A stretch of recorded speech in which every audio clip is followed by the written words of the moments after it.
Shalom, Bapak Ibu yang kami kasihi dalam nama Tuhan Yesus Kristus. Kami dari Majelis Daerah YPP Batu di Sumatera Bagian Selatan dan Sekolah Tinggi Teologi Ebenezer dalam program Sabda Ilahi menyapa Anda pagi ini. Tuhan Yesus memberkati. Tuhan, Kau sempurna dalam rencana-Mu dan karya-Mu. Ku serahkan hidupku, murnikan dengan Roh-Mu.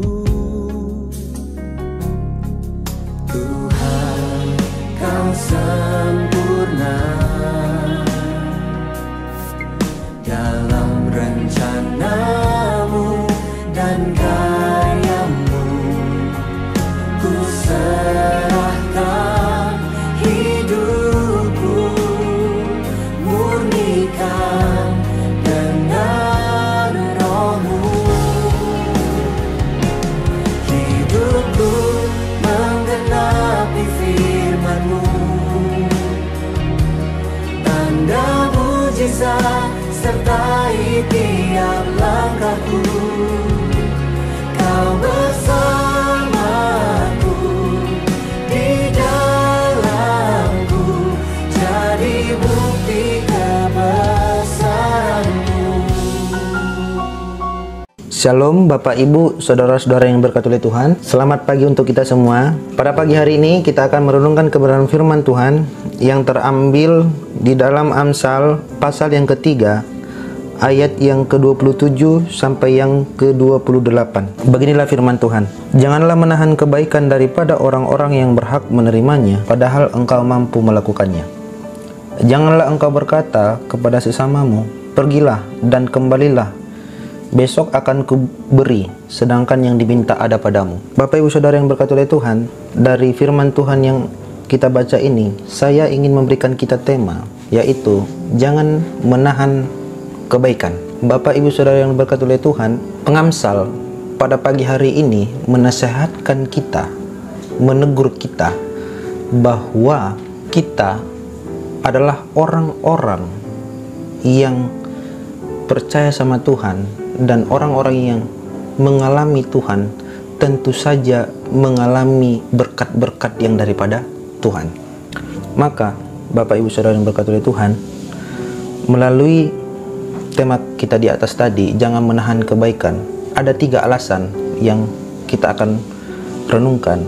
Yang pertama, Bapak Ibu Saudara yang berkati oleh Tuhan, dikatakan di ayat yang ke-27a, dikatakan di situ, janganlah menahan kebaikan daripada orang-orang yang berhak menerimanya. Bapak Ibu Saudara yang diberkati oleh Tuhan, alasan yang pertama yang perlu kita ketahui, karena orang-orang yang di sekitar kita tadi, yang berkekurangan tadi, itu Bapak Ibu berhak menerimanya. Kita jangan menahan-nahan lagi kebaikan itu. Kita jangan menahan-nahan lagi yang perlu kita buat sama orang. Karena itu tadi, karena orang berhak menerimanya. Alasan yang kedua, Bapak Ibu Saudara yang berkati Tuhan, mengapa kita jangan menahan kebaikan, yaitu di ayat yang ke-27b dikatakan di situ, padahal engkau mampu melakukannya. Bapak Ibu Saudara yang berkati Tuhan, tidak mungkin orang melakukan sesuatu hal yang tidak bisa dia lakukan. Firman Tuhan mengatakan kepada kita, dikatakan di sini yaitu kita mampu melakukannya.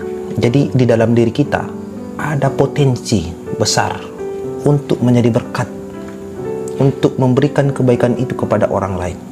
Itu alasan yang kedua, mengapa kita jangan menahan kebaikan, bahwa kita mampu melakukannya. Bapak Ibu Saudara yang berkati Tuhan, alasan yang ketiga yang perlu kita ketahui dari firman Tuhan itu ialah ayat yang ke-28. Dikatakan di sana, janganlah engkau berkata kepada sesamamu, pergilah dan kembalilah, besok akan kuberi, sedangkan yang diminta ada padamu. Bapak Ibu Saudara yang berkati Tuhan, alasan yang ketiga yang perlu kita ketahui ialah yang diminta ada pada kita. Orang-orang yang memerlukan tadi sebenarnya kita bisa memberikan.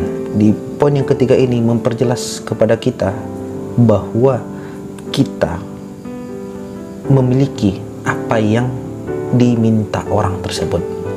Maka Bapak Ibu, melalui kebenaran firman Tuhan ini, tidak ada alasan bagi kita tidak boleh menjadi berkat.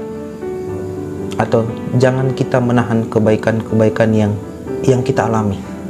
Jangan membuat kebaikan-kebaikan kita itu hanya ada di dalam diri kita, yang kita dapatkan daripada Tuhan. Kita harus menyalurkan itu kepada orang-orang yang berkekurangan, orang-orang yang ada di sekeliling kita. Mau itu orang yang percaya, maupun itu orang yang tidak percaya. Kita harus berbuat demikian. Hidup menjadi berkat adalah panggilan orang percaya untuk memuliakan nama Tuhan. Mari kita berdoa. Bapa di dalam surga, kami bersyukur dan berterima kasih oleh karena perkenanan-Mu kami dilayakkan Tuhan untuk merenungkan kebenaran firman Tuhan pada pagi hari ini. Dan firman Tuhan ini cukup jelas ya Tuhan, untuk mengingatkan kami sebagai orang percaya untuk hidup menjadi berkat, untuk hidup bagi sesama dan terlebih kepada Tuhan. Ajari kami tiap-tiap hari untuk melakukan firman Tuhan ini. Terima kasih Tuhan Yesus, terpujilah nama-Mu. Dalam nama Tuhan Yesus kami sudah berdoa dan mengucap syukur.